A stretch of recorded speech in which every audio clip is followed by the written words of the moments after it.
Welcome back to Studio 5. It's the kind of behavior that, as parents, we typically try to squash. After all, those living room floor wrestling matches may start out fun and harmless, but inevitably end in tears. Well, what if I told you there are benefits to this kind of roughhouse play? My next guest says not only is it great exercise, it's a good neural exercise as well.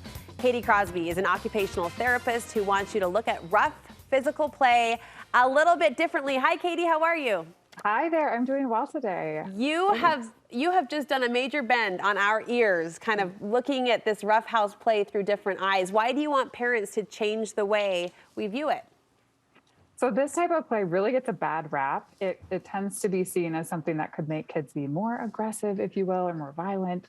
But really, it is something that is so beneficial for their brains and their bodies and allows them to practice muscle control and emotional control and so many good things. I think, more obviously see the physical extension. How is it a neural exercise? Explain that strengthening the brain idea. Yes. So, really, when kids are in rough and tumble play, there's so much need to adapt and shift their body state and read others' cues. So, it's constant, consistent practice moving from what I call it as overstimulation to something that is back to more regulated again and again. So, they can be overexcited or Yeah. really into the play and then move back to baseline again and again. Okay, so it's that fluctuation of emotions, right? Or mental commitment that strengthens them in the end? Yes, exactly. There's a few other specific benefits that you like to point parents toward. First, you say physical play fills kids' power cup. What do you mean by that? So kids have this innate need to feel competent and powerful because they need so much when they're really young, but they also like to feel independent and they're moving into their bodies and their sense of self. So the power cup and the power play allows them to fill this sense of competency and power and who they are without actually needing to be aggressive, if you will, in real life. So it's a safe space to try that on. Yeah. You say it can release pent up emotions as well that can build up inside their little minds. Oh, yes. And I think we can all feel that life can be like a pressure cooker sometimes. So for kids, I like to say this type of play is almost like a therapy session for our kids. You pointed out kind of the physicality of it, right? That it can develop that body awareness or that muscle control. But you say there's a kind of bounce back effect, and this surprised me that it actually can point to a sense of calm. Help me make that correlation. Yes. So when they're able to, again, try on that sense of competency and feel those different sensations and complex emotions in the body. So, for example, if they're trying on anger and being angry in play, it allows them to get a sense of what it feels like to experience that emotion in a safe, playful way. And this goes the same for parents too. So if you are in it and using your pretend angry face, it actually helps kids to explore and have that feeling not be so scary. So they're able to practice what it's like to witness it and practice what it's like to experience it in a way that allows it to generalize to real life. And when that emotion of anger pops up and they're really feeling angry.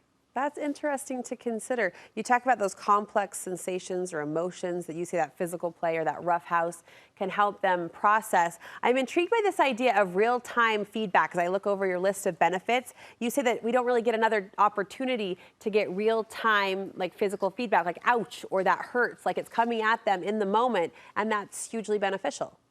Yes. So if we think about the way that dogs are playing, for example, it's super physical and they're growling and they're pushing. And then if one of them kind of growls or bares their teeth a certain way, they start to realize that, oh, this is serious. That was a serious cue. Yeah, I And crossed it's the the line. same. Yeah, exactly. So it's the same with kids. So when kids are giving real direct feedback in the moment, like ouch or stop or don't or ugh, or pushing or turning away with their bodies, it's giving very real cues of helping that child to understand, oh, I can read that cue as communication. I read Uh-huh. that behavior as communication. And up until the age of 7, kids are really soaking up everything through the senses. So it's less about words and more about reading the body, reading the face, reading the physical behaviors. So it's really shaping their ability to read cues and that dance of reciprocity and interaction Yeah. that we're always in for life. All right, as we've reviewed and now are considering these benefits that you've so eloquently presented, you say we actually need this now more than ever. Why is that? Yes, there's been so much uncertainty, probably needless to say, uncertainty, stress, fear, constant need to adapt and transition the last couple of years and in life in general, but especially this time. And emotional states really show that. So kids are having a hard time, and people in general, I think, are having a hard time in many different areas that are new. Yeah.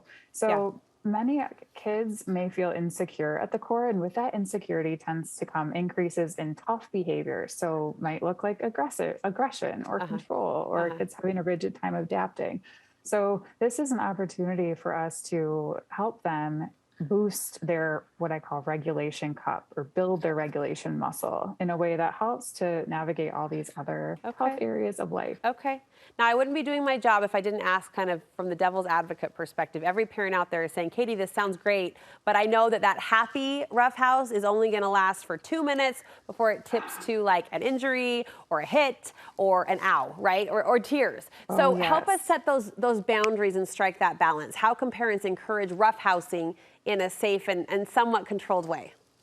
I would say start with something really basic like a pillow fight and be in it with them. So, as we are helping kids to go through this and read cues and get into those conflicts that can become actually dangerous if we're not, Yeah. careful, kind of Okay. where's the line, Yeah. but really getting down and sports casting or narrating what is going on. So, getting down Oh, at their level and, kind of like, whoa, whoa, that was too much. Or if we need to kind of pause and really trying to stay in the play with them to help slow the moment. So that's the biggest method I would say is get in it with them and yeah. slow the moment as much as you can Yeah. in order to allow their brains to kind of come back online and start to read the reactions and read the cues and develop impulse control. I like So that great practice question. challenge to kind of be like the referee meets the sportscaster, if you will, if you Oh want to call this a yes. sport, and kind of narrate and teach as you Mhm. do, right, as it's unfolding. And being part of that as a parent allows you that control. Katie, thank you so much. I That's understand you have great. an upcoming co-regulation master class. Can you quickly tell us about it?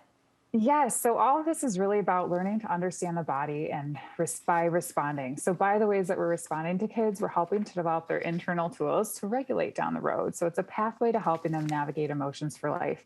And next Tuesday, I have a pop-up masterclass on all about co-regulation for young kids and how this looks in daily life. So Okay. I would love to see you there. Thrivinglittles.com is your website. Thank you so much for this new view. We appreciate it. Thanks so much, all.